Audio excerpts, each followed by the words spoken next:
रात्रीचं जेवण हलकं फुलकं असावं यासाठी बऱ्याचदा आपण चपाती भाजी करणं टाळतो आणि त्यावेळी असा गरमागरम मसाले भात करतो किंवा खिचडी तरी करतो। मसाले भाताचे सुद्धा बरेच प्रकार आहेत, त्यातीलच अगदी सहज आणि 10 ते 15 मिनिटात होणारा हा मसाले भात आहे। अगदी साध्या पद्धतीने बनवलेला आणि घरात उपलब्ध असलेल्या साहित्यात बनणारा हा मसाले भात। रेसिपी एकदम सोपी आहे।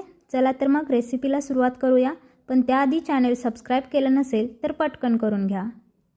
तर मसाले भात बनवण्याची संपूर्ण तयारी झालेली आहे। इथे मी भात बनवण्यासाठी तांदूळ स्वच्छ धुवून घेतलेला आहे।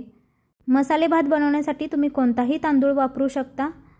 तांदूळ 2 ते 3 वेळा स्वच्छ धुवून घेतलेला आहे।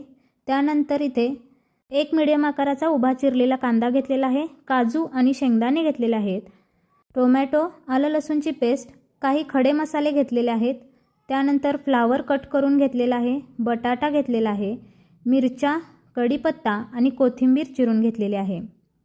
तर इथे मी 5 ते 7 हिरव्या मिरच्या घेतलेल्या आहेत, थोडासा कढीपत्ता आणि कोथिंबीर बारीक चिरून घेतलेली आहे। मसाले भात बनवायचा म्हटलं तर खडे मसाले तर पाहिजेच, त्याशिवाय मसाले भात पूर्ण नाही होणार। तुम्ही तुमच्या आवडीनुसार कोणत्याही भाज्या यामध्ये वापरू शकता। भात बनवण्यासाठी इथे मी पातेल्याचा वापर केलेला आहे, तुम्ही हा कुकरमध्ये सुद्धा बनवू शकता। तर इथे मी 2 ते 3 चमचे तेल घेतलेलं आहे। तेल छान गरम झालं की त्यामध्ये अर्धा चमचा मोहरी आणि अर्धा चमचे जिरे घालायचे। जिरे छान फुलले की मग त्यामध्ये तेजपत्ता घालायचा। आपण जी मसाले इलायची आणि हिरवी इलायची घेतलेली आहे ती अशी थोडीशी उघडून त्यामध्ये घालायची, म्हणजे त्याचा फ्लेवर छान भातामध्ये उतरतो। आणि बाकी घेतलेले खडे मसाले घालायचे। 2 मिनटं छान तेलामध्ये परतून घ्यायचं। त्यानंतर यामध्ये कढीपत्ता घालायचा, जाडसर कुटलेलं आलं लसूणची पेस्ट घालायची, थोडंसं परतून घ्यायचं आणि त्यानंतर लांब उभा चिरून घेतलेला कांदा घालायचा। आता कांदा आपल्याला अगदीच पूर्णपणे मऊ पडेपर्यंत भाजायचा नाही। थोडासा रंग चेंज झाला की यामध्ये आपण हिरवी मिरची घालणार आहे। तर इथे मी मिरचीचे अगदी मोठे मोठे तुकडे करून घेतलेले आहेत। मिरचीसुद्धा एखादा मिनिट तेलामध्ये परतून घ्यायची। सगळे पदार्थ तेलामध्ये व्यवस्थित असे भाजून घ्यायचेत। मसाला व्यवस्थित भाजला गेला की भात छान होतो। 1-2 मिनिटे मसाले तेलामध्ये व्यवस्थित परतून झाल्यानंतर इथे मी एक छोट्या आकाराचा टोमॅटो मोठा मोठा कट करून घेतलेला आहे। आपण आमटीला जसा घालतो तसा बारीक कट करायचा नाही, थोडासा मोठा कट करायचा, कारण टोमॅटो मसाले भातांमध्ये मोठा असलेला छान लागतो। आणि पूर्ण विरगळेपर्यंत भाजायचा नाही, थोडासा कच्चा ठेवायचा। एखादा मिनिट टोमॅटो परतून झाल्यानंतर यामध्ये काही काजू आणि शेंगदाणे घालायचे, ते सुद्धा एखादा मिनिट परतून घ्यायचे। एखादा मिनिट परतून झाल्यानंतर गॅस स्लो करायचा आणि आपले रेग्युलर मसाले जे आहेत ते घालून घ्यायचे। त्यामध्ये सगळ्यात पहिल्यांदा मी अर्धा चमचा हळद घातलेली आहे, त्यानंतर अर्धा चमचा गरम मसाला घातलेला आहे, 1 चमचा गोडा मसाला घातलेला आहे। गोडा मसाला घातल्यामुळे भात खूप छान लागतो। त्यानंतर अर्धा चमचा लाल तिखट घातलेला आहे। आता हे मसाले व्यवस्थित मिक्स करून घेऊया आणि एखादा मिनिट परतून घेऊया। मसाले भातामध्ये तुम्ही गोडा मसाला जरूर वापरून बघा, भात खूप छान होतो।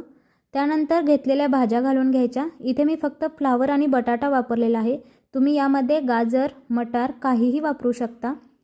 मसाले भातांमध्ये जास्तीत जास्त भाज्या वापरल्या गेल्या तरी तो भात पौष्टिकसुद्धा होतो।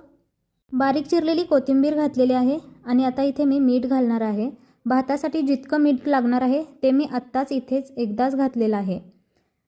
आता व्यवस्थित मिक्स करून घेऊया आणि या भाज्या न पाणी ओतता असंच थोडंसं वाफवून घेऊया।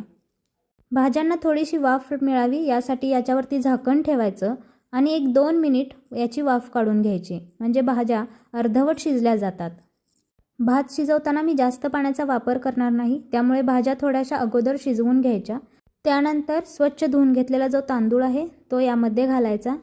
आता इथे मी हा लांब बासमती तांदूळ घेतलेला आहे, याच्यासाठी जास्त पाणी वापरायची गरज लागत नाही, त्यामुळे जितकं तांदूळ घेतलं आहे तितकंच पाणी यामध्ये मी वापरणार आहे। आता तुम्ही तांदूळ कोणता घेता यावरून पाण्याचं प्रमाण हे कमी जास्त होऊ शकतं, कारण एखादा तांदूळ शिजण्यासाठी जास्त पाणी लागतं। जर एकदम मोकळा मोकळा तांदूळ शिजायला पाहिजे असेल तर जितकं तांदूळ घेतलं आहे तितकंच पाणी वापरलं तर भात एकदम मोकळा मोकळा शिजतो। हा भात मोकळा शिजण्यासाठी इथे मी लिंबूसुद्धा वापरलेला नाही. तुम्हाला जर भात एकदम मोकळा शिजवायचा असेल तर त्यामध्ये तुम्ही थोडासा लिंबू पिळून घ्या, म्हणजे भात अगदी छान शिजतो. भातामध्ये पाणी ओतताना गरम पाण्याचा वापर करायचा. आता फास्ट गॅसवरती याला मी एक उकळी काढून घेणार आहे आणि त्यानंतर गॅस एकदम स्लो ठेवून याला 10 मिनिटं शिजवून घेणार आहे. एकदा याला उकळी आल्यानंतर मी चमच्याने आणखीन एकदा ढवळून घेते, म्हणजे भाज्या व्यवस्थित तांदळामध्ये मिक्स होऊन भात अगदी छान शिजेल.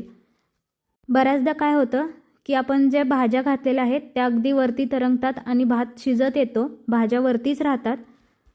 त्यामुळे एकदा मिक्स करून घ्यायचं आणि झाकण ठेवून भात शिजवून घ्यायचा. तर मोठी प्लेट ठेवल्यानंतर भात व्यवस्थित बसत नव्हता, म्हणून मी नंतर प्लेट चेंज केली. तर बघा, भात व्यवस्थित शिजलेला आहे आणि भाज्या व्यवस्थित अशा त्यात मिक्स झालेल्या आहेत. असं फक्त एकच बाजूला भाज्या, शेंगदाणे, काजू जाऊन बसतात तसा भात खायला नको वाटतो. मी जितका तांदूळ घेतला होता तितकंच पाणी ओतलं होतं. त्यानंतर यामध्ये पाणी ओतलेलं नाही, तरीसुद्धा भात व्यवस्थित आणि अगदी मोकळा शिजलेला आहे. आता मी गॅस बंद करून याला 5 मिनिटं असंच झाकून ठेवणार आहे.